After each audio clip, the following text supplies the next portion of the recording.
Today on the Big Douglas Show, I welcomed Adam Aniba from the Burgundy and Gold Report and Wale from the Urban Sports Scene. Talked all about things to look for as the season opens and camp begins. Talked about maybe some overrated things.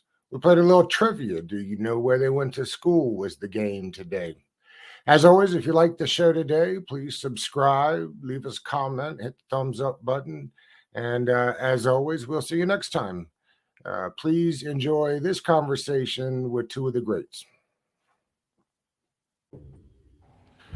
All right, what is going on today, fellas? How are you? I thought we would start today's episode with a little bit of trivia. Okay. We'll start this week. We'll run through the special teams unit. We'll start here like this. Wale, do you know who the special teams coordinator is? I suck. I would say no. Aha.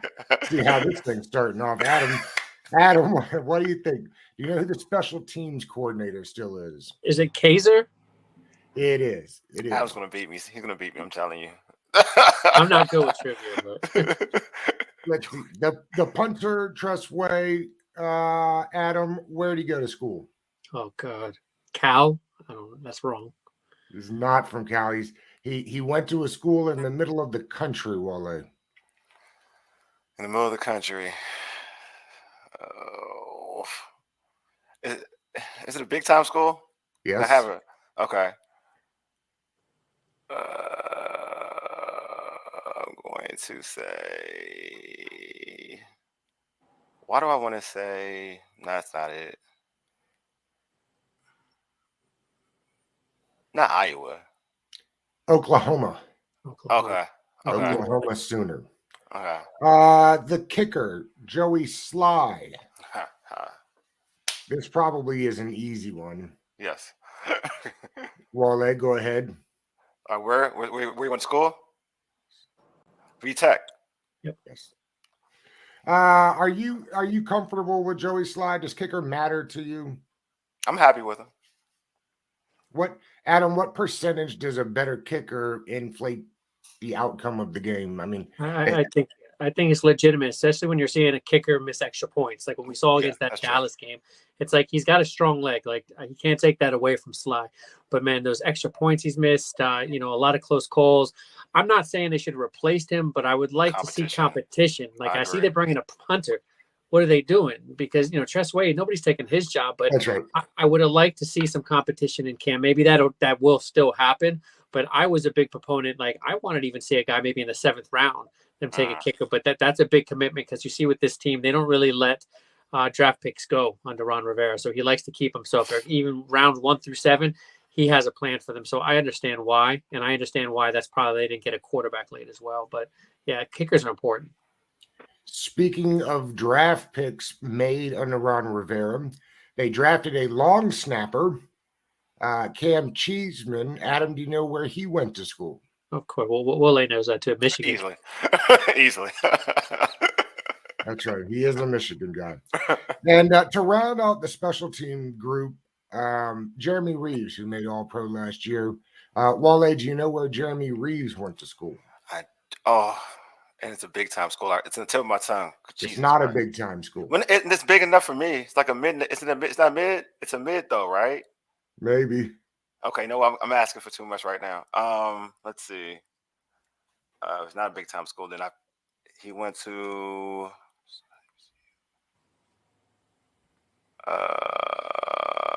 Shoot. Then it would be. It's not. No. It's not Texas and Georgia. No, way off. Is it Tulane? Not Tulane, is it? No. Okay, I'm off. Go ahead, Adam. South Alabama. You were not going to get that, Wale, I assume. South Alabama? No, Yeah. I didn't think South Alabama. I thought it was going to be. I know it was South. I didn't know where. I was thinking South. I just didn't. Yeah, I wasn't going to get that one. Not at all. It's a media day, and shocker, everybody's there. Because it's required. Going into this is kind of when we're going to get things ramped up here, and then we're going to see who's who and what's what. I think we know the main storylines going into camp. Wale, what to you is a storyline that nobody's really talking about that we should be? I think the development and the improvement of Jamin Davis. I know he started off a little hampered in camp right now, but still just the progression. Year one, a lot of people aren't happy with it, but how I look at it is as you get better every year, that shows me that there's growth. And that means that you do take this seriously. You take your craft seriously. Year two, there was big time growth in my opinion. So I want to see what year three is going to bring. So to me, I think that's something to be talked about because yes, we all know and believe that this kid has the talent to be a special player with the speed, the aggressive tackling. It's all about being confident in your move, confident in your step, confident in shaking blocks and whatnot. So I think that his progression under Jack Del Rio, if he continues the trend that he's showing, I think that's a big story to me because you have a player that with his skill set, if he can reach his potential, it makes the defense 10 times better. Adam, it's an interesting point by Wale there. He brought up Jack Del Rio and the job he's done. Does he get enough credit as to where this defense has gotten? I mean, other than William Jackson, they have not really gone out and bought big pieces. They've had plenty of injuries along the way and have definitely kind of lived in this draft and developed world. Maybe he deserves more credit than he gets. Your thoughts there, Adam? Oh, okay. Yeah, I was one of the ones that was really hard on him, early on when they were struggling. But, as you start to listen to more, you start to see what they're trying to do. You understand, there's a lot of gap responsibilities. He's very structured in the kind of defense he runs. He's not one of these guys that just lets guys roam, and do that. And we can see with Chase Young, that's what he does best. And that's why he hasn't really got it together yet in this system. And you could say the same for Sweat at times. He's getting the pressures, but not getting home because really when you see Deron Payne and Allen, be gap sound, even when they're facing these double teams, I have to give Coach Z, a hell of a lot of credit too, because you could see a huge turnaround since he's took over the defensive line. And again, that's attributed to Jack Del Rio because it's about delegation. So no, I don't think he's getting enough credit. I was one of the harshest critics for him, but I really think now this is a big year for him because I think, with the back-to-back first-round cornerback and second-round cornerback, they're really solidifying that back end, even if injuries occur, which we've been dealing with Benjamin St-Juste and so on. And even the safeties, this is probably the best safeties we've had at even depth, going all the way back to, Sean Taylor, Laurent Landry, as far as, overall, ability. But I think he has an opportunity to really field a top 10 defense. And grabbing Forbes, that's the kind of guy, we're hearing Dotson and all these guys talking camp, they're seeing why they took him so early. A lot of people are just really stuck on this weight, but kid's a playmaker and, ranking 28th and 29th, 2 consecutive years in interceptions, you go for the guy that's going to give you that. So I really think now the pressure is, I don't know about pressures on him. Pressure is really more on Ron Rivera. I think with Jack Del Rio, he's got a unit that he can really, do a lot of things. I think he can pin his ears back. So I think we're going to see a lot more pressure up front this year because I think they can trust, the back end with, we're talking about tip balls. Forbes has been lucky with the 4 interceptions off of tip balls. Well, that's the kind of defense we're going to be in. So I think that he'll get a lot of credit this year if the defense steps up and performs. But all eyes will be on Eric Bieniemy, though. There's no doubt about that. I want to get back to the name you brought up, Wale. The first round pick from 3 years ago, I guess now, but time flies. Is interesting. They have they have continued to put all their eggs in the Jamin Davis basket. They have really nothing behind them. They brought in Barton, I guess, as much as one of the underlying thoughts about Davis is Barton, because I'm not really sure what we know about him.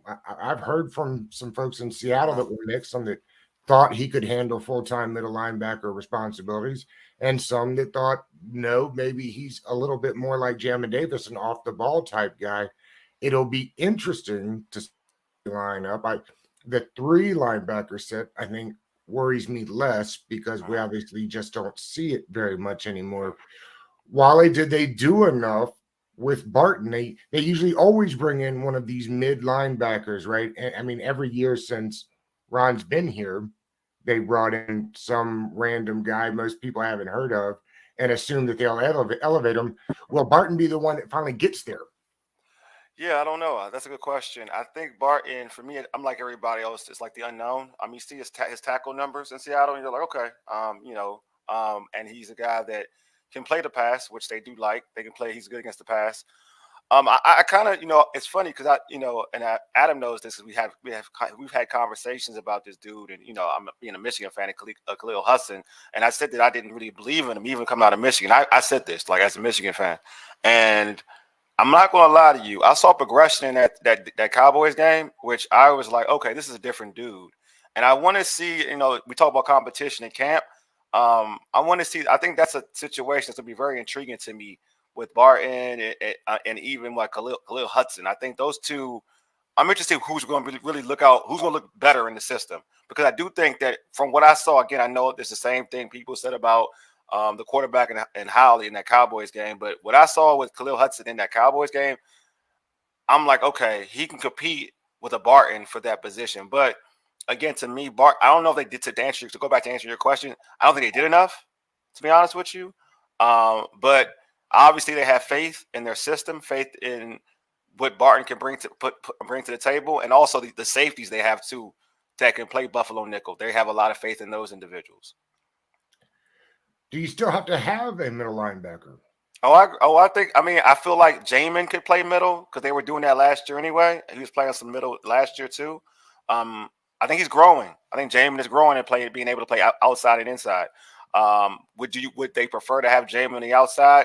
I don't know, to be honest with you. I think Jamin learned a lot last year due to the injury with Holcomb, so he got to play some middle, and and he was improving at it. So to me, it's interesting to see how they pans out. I think there's going to be something we see in camp where maybe be competition on who plays what. But I still think that if it's in my opinion, if it's between Barton and Jamin, I'm okay with putting Jamin in the middle.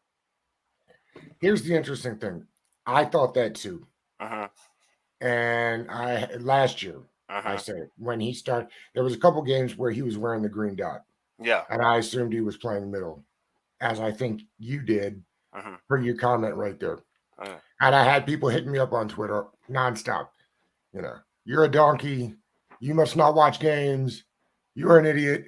And I said, well, a lot of those things are true, except for the game part. I watched a lot of the games. Yeah. But I went back and watched it, and they didn't ever move him to middle.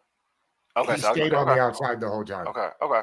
And if you go back and listen to some of like the quotes after games, they were asked about, particularly when Holcomb went down, and most of the coaches to a T said, listen, we like Jamin outside. He's better suited outside. Is he Michael Parsons? I don't know. Is that how they see him? I don't know. But they definitely, I don't think, liked what they saw at middle. So, like, not to knock you all, because I thought the same thing. No, yeah, I thought but they actually did. And I went back and looked after a bunch of people told me that he did, because I was like, no. But in reality, he did not play much out there, which is why I guess Barton played most of his time in middle. Adam, will you help me out? Why the reluctancy to settle with the David Mayos of the world at middle linebacker instead of bringing in somebody that is more, because Barton is not a middle linebacker thumper. He's more one of these new range middle linebackers. Is that right? He got extended time last year. When he got extended time, like you said, coverage is what he's known for. He ranked 4th in the NFL, was 68.6 per PFF passing rate. So he did good in coverage. But towards the end of last year, they started using him, blitzing more, attacking the quarterback, 2 sacks. So, he has that mentality about him. But I really just question, I think, as fans, we keep saying, what are they doing? Why aren't they getting, a true Mike linebacker? I really think that they're shying away from that. I don't think it's an issue that they just can't find one. I think that they have intentions of running a whole lot more Buffalo nickel. I think the numbers were close to 70% last year. So I think that they like what they have in that. I think incorporating now Percy Butler more often. I think you have the flexibility with Quan now. That, I didn't know if they were going to just strictly put him in nickel, but we heard Joe Del Rio talk about it, that they like him in that single high role, but they're not going to take Derek Forrest out of the game for that. They want to have all their best guys in at the same time. So in saying that, if you're going to do that, your best guys aren't going to be your linebackers. I can see Jamin Davis playing, the high snap count, but after him, we talk about Barton, did they really do enough? I think he's probably gonna see less than 40% of the snaps. So I think, you'll see Jamin Davis in quite a lot. But I think when it comes to a lot of signal calling, I think they like Curl in that role. He did it a few times last year. I think they like what they can do with him when they get him close to the line. We see how aggressive he is against the run. So I think now when you have guys like Quan, Forrest, even Fuller, different guys that can kind of move around and play that single high. I think that they're gonna look at more Curl and a kind of, I don't know if you want to call it a Mike Rule. It's kind of a hybrid Mike Rule. I think we're gonna see some cool stuff with that this year, and it hit home with me when they just avoided that position in the draft. Barton, to me, that really wasn't a signing for the future. That was kind of like, we like what he can do in coverage. Let's just bring him and see what he can do. So I think we're just going to see a lot more DBs on the field and less linebackers. I think that's what it comes down to. And this is what I like about this, though, is this is showing innovation from, Willow knows I like this word, with Jack Del Rio. This is showing some growth for him, because I kept calling him a dinosaur, but the innovation with the Buffalo nickel and moving guys around and, being able to drop guys single high, put them at the line. This is prime innovation with the passing league right now, but you have to have guys that can play in the box. And that's what Curl and, Forrest and these guys can do. So they're going to have the option to really have these guys close to the line and not have, a second linebacker on the field predominantly. I don't think so. It's interesting, and I completely agree with you. And they should get credit for kind of leading the charge in this 5-6 DB system. They were ahead of the game on this one. As far as middle linebackers go, it's interesting. You see more middle linebackers, like traditional Mike linebackers, on the market than less. I mean, how many of the first round middle linebackers over the last 5 years have found new homes? Now, here's the interesting thing, Wale, that I concern myself with is when you run this 5-6 DB stuff, and I get it, you've got a lot of bigger safeties out there, but we worry about switching to a passing league. I get that. But are we in a passing division or are we in a running division? Do we have enough beef to stand up to, the Saquon Barkleys and the Pollards and the whoever's in Philly now? What was it? It's not Miles Sanders. What was it? Rashad Penny, maybe? Yeah. DeAndre Swift. They got from Detroit. I got Swift now. DeAndre Swift, yeah. Which of course I'm a big fan, but had a hard time staying healthy. Are we? Do we lose in that aspect? Is it too easy for the other teams to get big on us? We're going to play the 49ers this year. We're going to play the Rams and and the West this year. Guys that are going to like to run the football. That's the switch off, right? Yeah, that definitely is. It is. I mean, that's just something historically in the NFL. That's been a thing when teams are in more of a smaller set. That if you're more physical, you're going to run the football on them. It's going to be, and it's be advantageous for them to do that. It puts a lot of pressure on the D line, to be honest with you. And these are first round picks all around the board, right? So I know if I'm a defensive lineman, I'm looking at like, all right, you're putting the pressure on me. It's time for me to step up. You're telling the whole team on this defense that we are them. Right, so it's the pressure on them, and they may rise to the occasion. Obviously, Deron Payne and Jonathan Allen have right. Sweat and Young are good against the run, so you do have that in favor. But I'm a traditionalist, so I like real linebackers. Like we talk about when you have that guy in the middle, the versatile, like that real guy, like I'm gonna use one for you, Doug. You got a Roquan?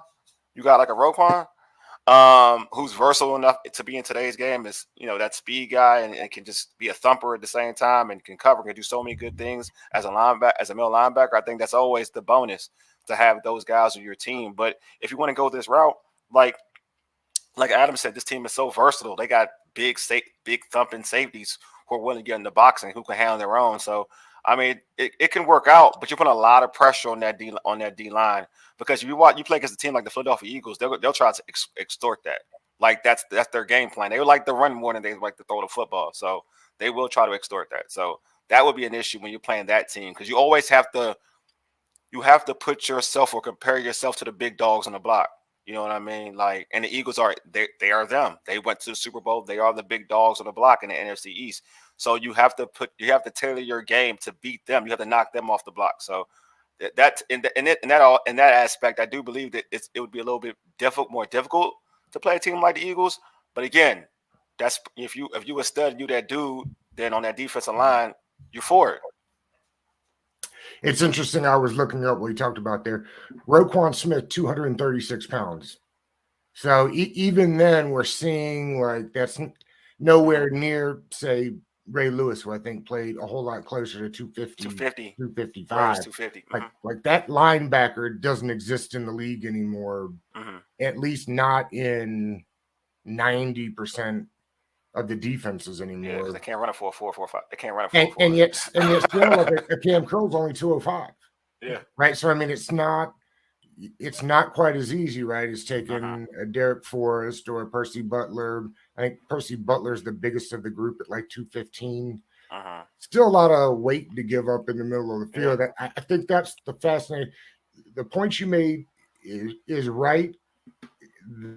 The defensive line has now become the first and last line of defense, particularly for like a Saquon Barkley. Like, love Cam Curl, him tackling Saquon Barkley in the whole one-on-one 10 times a game.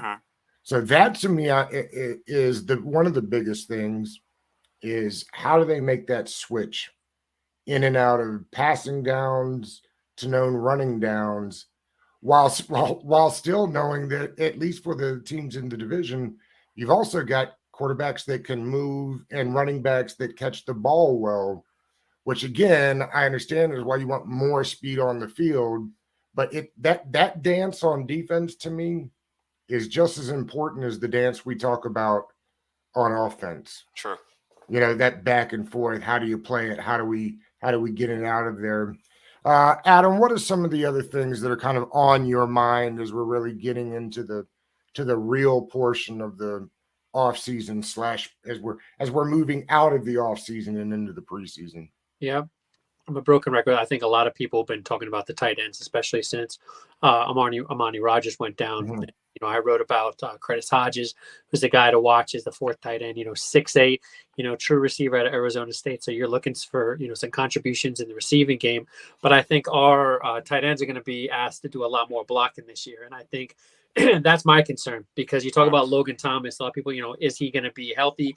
I just didn't see that burst from him, when the go up and get it. I just wasn't seeing that with him. So I really hope that he's refined his run blocking ability because that was really lacking. And I know with Bieniemy, we saw with Pacheco in Kansas City in the Super Bowl, they want their tight ends to block downfield. As much as we praise Kelsey as such a great pass catcher, he's a really good blocker. That's what people don't talk about enough. And that's something I'm really watching because, Bates, I think that guy's more than serviceable and he's shown, some good hands.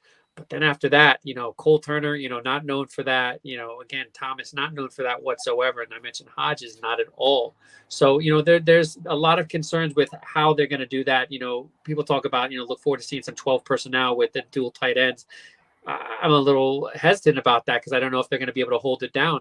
I said the other day, I would love to see more of these dual backfield sets because I think that just gives you, more options.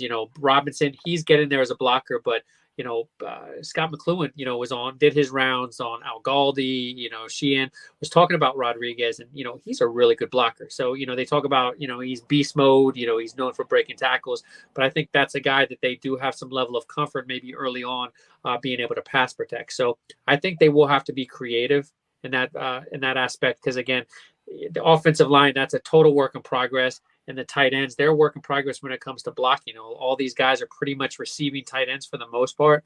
So, those are definitely some concerns for me going into this year because with Howell, he's going to need that safety blanket underneath. He'll have the great receivers running those hitches, slants, but these are NFL defenses and they're really good at scheming and, getting guys that, out of their route. So your tight ends are really going to need to step up. And I'm not, I think it was, who said it from TD and Ryan. We had him on the show. He was talking about using, down a tight end. You might see Gibson. I'm hoping, because the guy's background is more of a receiver than a running back. That you'll see that maybe use him in more creative ways because he's got the build to really sustain that as not a traditional inline tight end, but you can maybe move him around there. Samuels, as much as a gadget he is. He can't hold up, and I think a role where you're going to be asking to block so much and really just get out in space. So I think they're going to be really creative with some of the stuff they're going to have to do this year. I'd like to see, I'll be interested to see rather what they end up doing with Samuel. People don't realize this, but when I was doing a podcast like right when he got signed, and I forget who it was now. Maybe it was Evan Silver from Establish the Run, or Matt Harmon, who does the wide receiver work. He spent a lot of his time outside at Ohio State, which I thought was interesting, and did some slot work. Right. I'd like to see him be out on the boundary here and see what he can do. And that way you can move him in and out from the slot if you like to. I'd frankly like to see all of them that way. I'd like to see more Terry in the slot. I liked Jahan in the slot last year. I'd like to see him get more work there. To your point, Adam, I think we're probably better suited for 21 personnel with the 2 running backs and 1 tight end, simply because what you said. I think Bates is the best blocking tight end that we have. I don't think that's an argument. I think he's the best or second best catcher of the football that we have.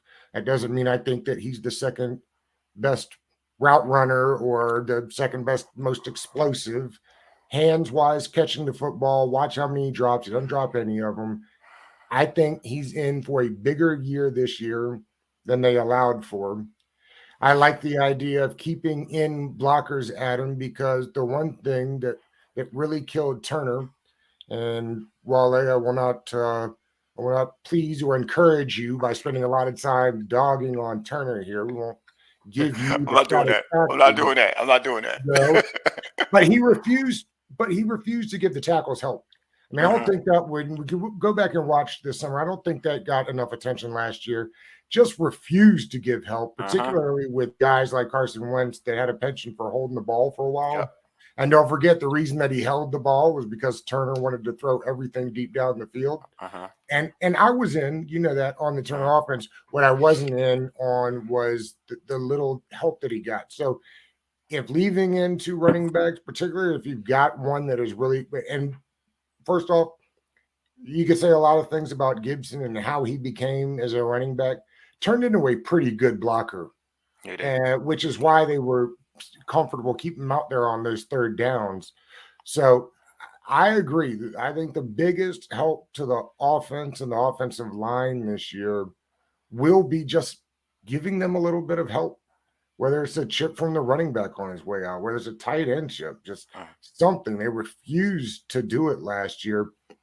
The other thing, Adam, I think will be interesting is just to see what the overall offense looks like. Like you talked tight end blocking there, right, with EB in Kansas City. Well, to your point, Travis Kelce was a better blocker than he gets credit for. And then they had guys like the Belldozer. You know what I mean? Like they actually had really good blocking tight ends. Right. I'm curious to see the weapons that they have to be used here are more wide receiver centric. Like if you stack up the wide receivers on this roster compared to the Kansas City wide receivers, and I think most people pick Washington's wide receiver group ahead of theirs. I just do. Now you trade the tight end room. So I this notion that it's got to be exactly like they did in Kansas City, it'll be interesting to see. They had obviously changed the progression when he left, right? Why wouldn't you? Why you would want Tyreek Hill doing all those things? So what do you think, Adam, that the offense ends up looking like? Because I don't think it'll be quite, I mean, it's a West Coast system, we know that. But I don't think it'll be quite the same that it was in Kansas City, simply because our weapons are different. No, I think I'm going to give the enemy the benefit of the doubt that he's going to understand that, getting that run more solidified, because that's what, when Ron was questioned during the press conference about being a run first team, he said, no, I didn't say a run first team, that he just wants that to be, something that they establish. And for a young quarterback, the best thing you can do is establish that run and just don't let him hold the ball too long. And from everything I'm hearing, they're miking him up, Howell up in camp, and they're trying to really get a lot of this quick game, tempo offense going. And I think that's going to be the savior, because the offensive line, to give them time to let them, get to gel. I think the best thing you can do is just keep them going forward in the run game, and don't force these 3, 4, 5, 6-step drops on your quarterback. And if you saw what he did at UNC, it was really getting the ball out fast.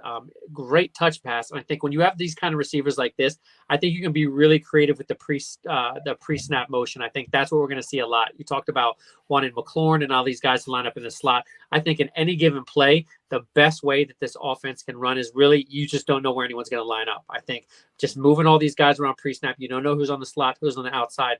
That will give him a chance to really expose matchups and just get the ball out of his hand quickly. And then, we even talked about when they talked to the UNC coaches and some of the other guys that, these RPO concepts, Kansas City, I think, was 4th in the league last year for the most run.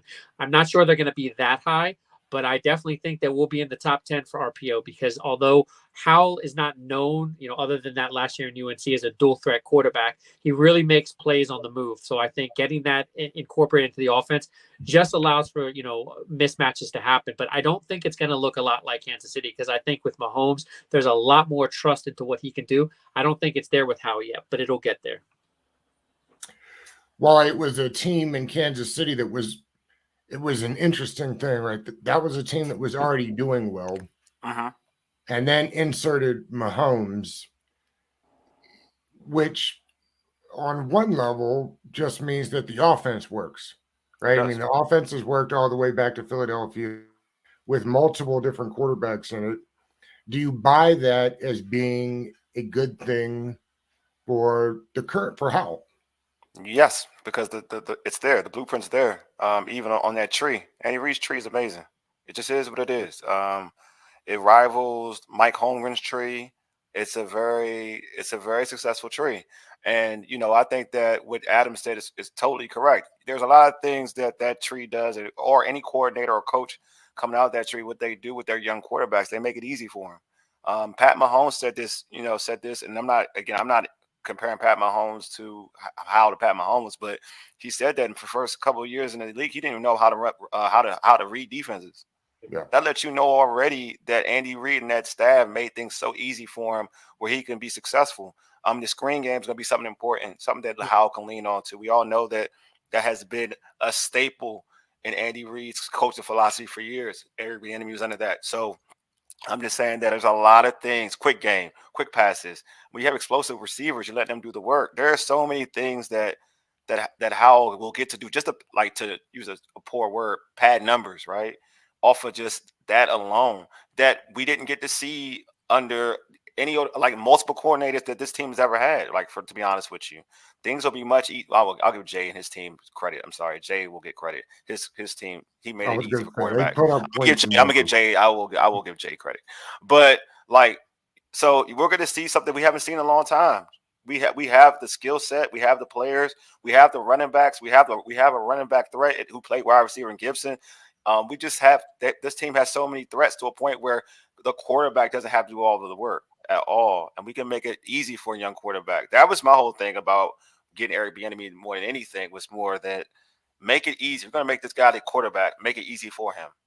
Don't have the pressure on him to be like Dan Marino from day one. No, just make it easy for him so he can kind of manage the talent and be successful doing it. And I think with a guy like Eric Bieniemy and who he was under, if anything, that has shown a trend. Period. If you don't believe anything, if you believe in trends, then you should be on this side of the field. Rank the last 3 head coaches that we've had. The last 3 head coaches? Mm-hmm. Non-Ron? We already put Ron in. Okay, grade. Ron, Jay. And Shanny, Big Shanny. This is off. This is okay. Ron would get 7.77. He's average. He get a C. No. Rank each one it's easy. Okay, so it's all right. Because it's all whatever. I would give Ron. This is hard. I would give Shanahan 1. He'd be the first. I would give Jay 2, Ron 3. Adam, what are your thoughts there? Yeah, that's my Twitter question for tomorrow. I'm curious to see what people will say. I've Ron in the middle just because, just like his records, he seems to get us close to the 500. I'm in the middle. Jay last, just because his overall output as a head coach. But Shanahan, because my hope was what we're hopefully going to see here was that Shanahan would run it, then Junior would take over. That's kind of my hope. What's going to happen here is you will see a 10 season, but the offense just like really look night and day. And you don't see it much, but maybe Ron will move to another position rather than get released, and then EB becomes the head coach. But to me, that would be the best case scenario, because I like the guys from the coaching tree, and with the Shanahans, they really showed you, especially when they branched out, you just saw how successful it can be. And Eric Bieniemy is going to continue to get this slack about that he didn't call plays and everything. He won't get the credit for any kind of coaching trees like his peers did until he produces. And I think out of anywhere he could have gone, honestly, for offense, everyone's really stuck on the quarterback. I think with the potential run game and the receivers they have, I think that there's really a potential to make him look good. You scoffed, Wale, when he talked about Eric Bieniemy there. I'm curious what the words are to explain the. Yeah, it's annoying because you had what's old boy who was in Chicago who coached Mitchell Trubisky? Matt Nagy. Right. What's the difference? Exactly. He wasn't calling plays either. What's the difference? And he got Trubisky to the postseason and gave Trubisky his best season. What's the difference? It goes back to Philadelphia. Nobody under Andy Reid was calling play. He was he called all the plays. Always. Like all the plays. Like, what is the difference? Like when people say that, I'm like, all right, and you would argue that some people would say how maybe better than Trubisky. Some would probably say that. Not to say that it's factual, but some would say that. And people think Trubisky is horrible, but he gave Trubisky a Pro Bowl caliber year one year, like Matt Nagy, who did call any plays. So Eric Bieniemy can't do the same thing. It's odd. It's odd about Bieniemy, and I don't generally like get going down the racially motivated. Yeah, I don't try to go that route either, but it is. It doesn't mean that it's not. It doesn't mean that it is. I just I think you can argue either side for a long time, which is the reason why I don't like to tend to get into it. But I will say for Bieniemy, it's hard for me to put my finger on it. Through the podcast, I get to ask all kind of people, all different kind of questions from all different backgrounds. I've never had anybody tell me that they figured it out other than the same tripes about not interviewing well and does he call the plays. I mean, good. Ron Rivera, to me, deserves a lot of credit. He's in the last year of his contract. He's on a gotta-win situation. Hires, I don't know, if not the hottest name, the most polarizing name of the circuit, and gave him full control of the offseason. I mean, like, he's there, right? I mean, I talked to Jeremy Reeves the other week, and he said, literally, Bieniemy runs the whole thing. The vibe's different. The camp's different. The getting in and out of the huddles is different. The way he runs the press conferences are different. Right. Kudos to Rivera for allowing that to happen, because he didn't have to do it. That's the one thing we were talking about Jay Gruden and the crew. If he'd ever had the guts or the balls to hire a top flight defensive coordinator, just imagine what those teams might actually have been able to do, even with all the craziness that was going on around them. Those teams could have, should have won if he'd ever pulled a Rivera and hired a defensive coordinator that was worthy of having the job. That is a different tangent. However, that's the thing I don't get about Bieniemy, is that we have now gotten a chance, at least for a little bit, to see him acting as a head coach, and it now ought to feel ridiculous that they hadn't given EB a job before now, I guess, is my thought on that.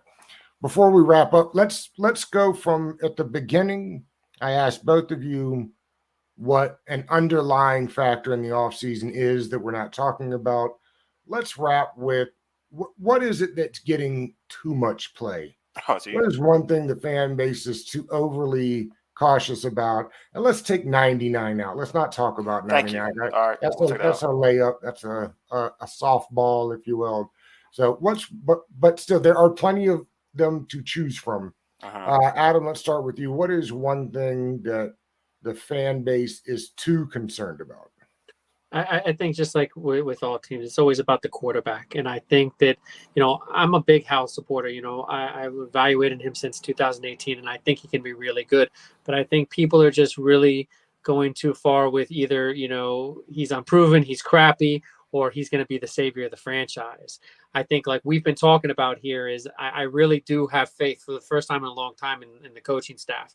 And I think with Eric Bieniemy, I think that, you're hearing what the defense is saying. This playbook is complicated and really wordy. So that's going to really be hard for a lot of quarterbacks. But I think with Howell, it's really going to play, into his favor.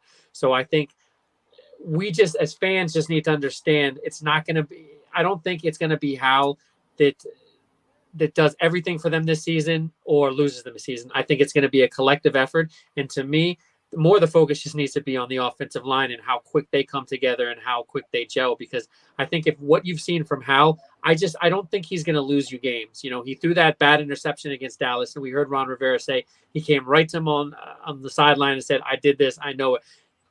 Not too many quarterbacks are doing that. And I put Tom Brady in that. He's a guy that will come get the tablet, slam it on the sideline, and won't want to talk to anybody. Howell is the complete opposite. So I think if you have any faith, it's that he's coachable, and a young guy is coachable. And also, we have a guy like, you guys know, Brissett is what I was like, I want him. He's the backup because he's the prototypical backup you want. Not fear to really take, this whole competition nonsense is a joke. They really should just stop it and just make it clear that it's Howell's to lose, basically. They'll get Brissett some snaps, but, enough with the quarterback stuff, because when it comes down to it, it's all going to come to, how this offense really gels and, how they look together. But I think it's just a little overdone, to be honest with you. Well, one thing that the fan base is too concerned about. Forbes weight. Yeah, big one. This is my That's thing. not the fan base. That's like all of football. But football, yeah. But like the whole weight and the whole thought process of it, it's like an annoyance for me. It's like, and it's because he's bringing in he's bringing in something this team hasn't had in a long time. And Adam mentioned it. A guy that just gets turnovers, and that always translates. That always translates in the NFL, regardless if you're getting burnt. Regardless if you like to cheat. It's one thing that always translates. If you catch the ball. If you can catch the ball on the other side, and you can make a play and take it to the house. You could, if you did it in college, you can do that in the NFL. And this team needs that, and this defense needs that. I don't care where he lines up. To be honest with you, I don't think the folks saying, "Oh, they have him inside." I think that doesn't mean anything. He could be outside. He'll be outside. You'll pair him up with. He'll be outside. You'll pair him up with St-Juste, and then if you have to go all three with Kendall. You'll probably put Kendall and him outside and St-Juste on the inside. That way, because Juice has had more success inside than Kendall. So you have to put Kendall on the outside. I feel like people need to stop worrying about that whole cornerback situation. It is what it is. It's set up. You know what I mean? They got a good young player. Everything won't, and also him not knowing Darrell Green, get over it. Like, I mean, he's a young boy. I'm like, there's so much like folks like are really enamored with. Like, he young. DG, he ain't from here. He's not from here. So this kid is going to be great. The folks love the history. They do. The history. I mean, they do. But still, relax. I'm with you. So quickly, we talk about this on the show a bunch just because I think it is one of the big topics of the storyline of the preseason. I wasn't going to bring it up today because we just tend to talk about it a bunch. But since you're on today, that's how you see it is Benjamin St-Juste on the outside with Forbes on the other side. Yeah, that's how I see it when they go three. But you're not going to get that. That's going to be a rare thing because in today's NFL, they're spreading you out anyway. So you're going to see St-Juste on the inside, just like the San Francisco 49ers used to do with Carlos Rogers. Carlos Rogers was their starting cornerback, but he played a lot of nickel because he could play nickel really well. So when they did two, they had two wide receiver sets. He was outside, but when he went three, he's bumped in inside. You're going to see the same thing with St-Juste. That's my prediction. You and I have had many conversations where the conversation goes somewhere in the cornerback direction, and we'll get to St-Juste, and we'll all agree, I think, that the conversation ends up Benjamin St-Juste needs the boundary to be the best corner that he can be. And yet I continue to hear people tell me that he's going to kick in to nickel where I didn't think he played very well. The other thing I keep hearing is that Benjamin St-Juste, therefore, will be the full-time starter outside, and Kendall will play nickel, where he was awful last year. Yes. And needed the boundary to help him. Now, here's what's been coming up on this show more and more the last couple of weeks, is that St. Juice will just have to figure it out and get used to riding the bench because Quan Martin's going to play a ton of nickel. Too. They got other safeties. They're going to play a ton of nickel. And Kendall Fuller is their second. If Forbes is, let's just not say he's the best outside corner, but he's the first pick in the draft, they're going to play him this year. I don't see how they set him. So therefore, we're getting on this show a bunch, which surprises me, but doesn't necessarily, maybe that's true, that it'll be Kendall that is the starter outside, and St. Juice will just have to wait for injury. And I'm curious your thoughts on that, Wale, because I think most people thought, well, they drafted St. Juice in the 3rd round and they're going to give him every opportunity to play. That's what they do. Kendall Fuller is only 29 years old, and when moved to the boundary last year, had a really good second half of the season. So let me be fair in saying this. I've always made this argument about Kendall Fuller because I crushed him in the beginning of the season last year. When he was in the slot. Crushed him. Yeah. Even when the slot, and even when he was in the slot, and he would go outside every once in a while, he was getting burnt. But once they traded William Jackson III, his overall play was just amazing from outside.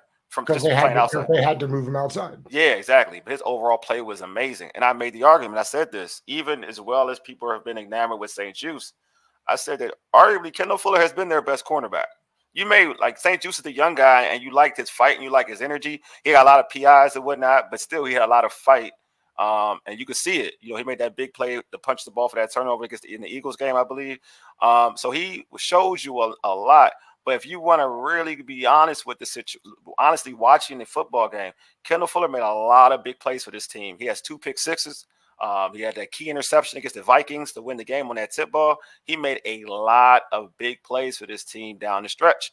So I'm never going to argue with somebody telling me that, okay, I can see Kendall Fuller starting alongside of Forbes, because to be honest with you, Kendall was the best in that second half. I know it's the second half of the season. Was probably the best cornerback on the team. Now, with all that being said, I mean, you still got 2 young dudes, and I've been told they like St. Juice, and you got 2 young dudes. Fuller's still young at 29. I totally agree with you. But I think that when you're playing all 3 of those dudes, it's better it's better for your whole unit if you do it in a way where you have St. Juice on the outside and Forbes on the outside on, like I said, like when you have 2 wide receiver sets, and then when they go in 3, go the route where St. Juice can go inside. I think St. Juice, though, you're right, he played better outside. He wasn't horrible inside. Like Kendall Fuller was horrible inside. Like you had guys beating him that should not at all be beating him.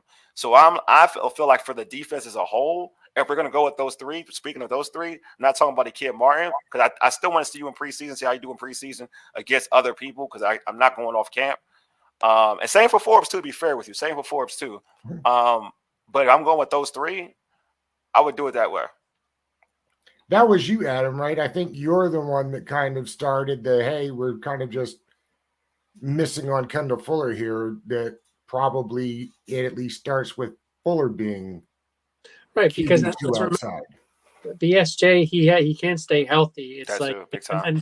And just things I've heard, it's not just the concussions or the other things, it's just little things. He hasn't really showed he can play through the nagging stuff that you see a guy like Fuller and the other ones over their career. So I think Fuller's going to be the one as well. But I think, until they figure it out, it won't be preseason. I think it'll go 1, 2, the first 3 games between St. Juice and Forbes. I think they'll try to kind of get them. Forbes will definitely get more playing time, but I think it's relative when you talk about bench. I think, bench for St. Juice, he could still see 50% of the snaps. Exactly. But I think by the time you get to that, that 6 game, 7 game, I think it's going to be pretty solid by then. And by then, if BSJ has shown that he can stay healthy, great. We have really good depth. But personally, I just don't have a lot of faith in him. They talk about Forbes and his weight. I'm less concerned with that than more concerned with BSJ because, again, he gets really grabby. He can't stay healthy. He doesn't play through things. I'm just not sold on him yet as an overall, number 1 corner in this league. I think lastly, the biggest thing for all of this, depending on who gets on the field, right, is how much will they actually be in nickel and how much will they be in big nickel? That'll make a big difference between which one of those guys gets out there. And I don't even know what the name is for whatever it is when they've got 2 big nickels out there, right? Because they run that 5 safety set or whatever you want to call it with the 2 2 corners and basically all safeties. Fellas, that wraps up another Super Monday. I appreciate you guys. Always a great time. Always a good time. And Adam, I'll see you again Monday. All right, guys, take it easy. All right.